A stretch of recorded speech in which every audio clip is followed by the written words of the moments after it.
বান্দরবানের লামাই জিনামেজু সমাজে স্কুল ভবন উদ্বোধন ও মারমা ভাষা শিক্ষার প্রসারে উপজেলা ৩ নং ফাঁসিয়াখালী ইউনিয়নের ইয়াংচা জিনামেজু সমাজে স্কুলের নতুন ভবনের শুভ উদ্বোধন ও মারমা ভাষা শিক্ষা কার্যক্রম চালু বিষয়ক মতবিনিময় সভা অনুষ্ঠিত হয়। এতে প্রধান অতিথি হিসেবে উপস্থিত ছিলেন লামা উপজেলা নির্বাহী অফিসার মোহাম্মদ মঈনুদ্দিন। উদ্বোধনী অনুষ্ঠানে বিশেষ অতিথি হিসেবে যোগ দেন ফাঁসিয়াখালী ইউনিয়নের ৯ নং ওয়ার্ডের ইউপি সদস্য আফরোজিং মারমা। এছাড়াও আরও উপস্থিত ছিলেন স্থানীয় গণ্যমান্য ব্যক্তিবর্গ, সাংবাদিকবৃন্দ ও শিক্ষার্থী অভিভাবক বৃন্দ।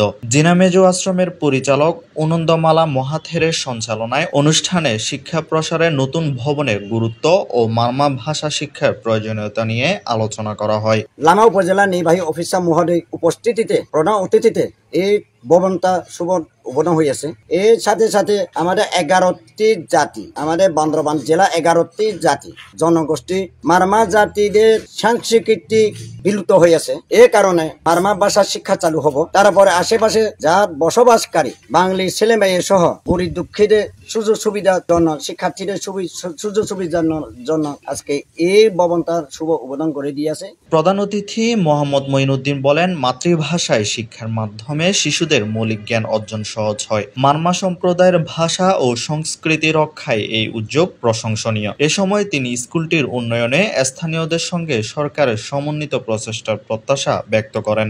এখানে সুশিক্ষিতর জন্য বা এখানে গ্রামের লোক এলাকার মানুষরা পিছিয়ে পড়ার জন্য আমাদের গুরু ভান্তে আনন্দমালা এই স্কুলটা খুলেছেন। ইউপি সদস্য আফরোজিং মারমা ভাষা শিক্ষা চালুকে ঐতিহ্য সংরক্ষণের মাইল ফলক হিসেবে আখ্যায়িত করে সম্প্রদায়ের সকলের সহযোগিতা কামনা করেন। এখন এই স্কুলটা হচ্ছে লামা ইয়াংচা জিনামেজু ফাঁসিয়াখালী অবস্থিত এই জিনামেজু সানডে স্কুল। এখানে হচ্ছে যারা বঞ্চিত লেখাপড়া আছে তাদের জন্য সুবিধা করে হচ্ছে আমাদের এই স্কুলে খরচানা 1 থেকে 10 পর্যন্ত।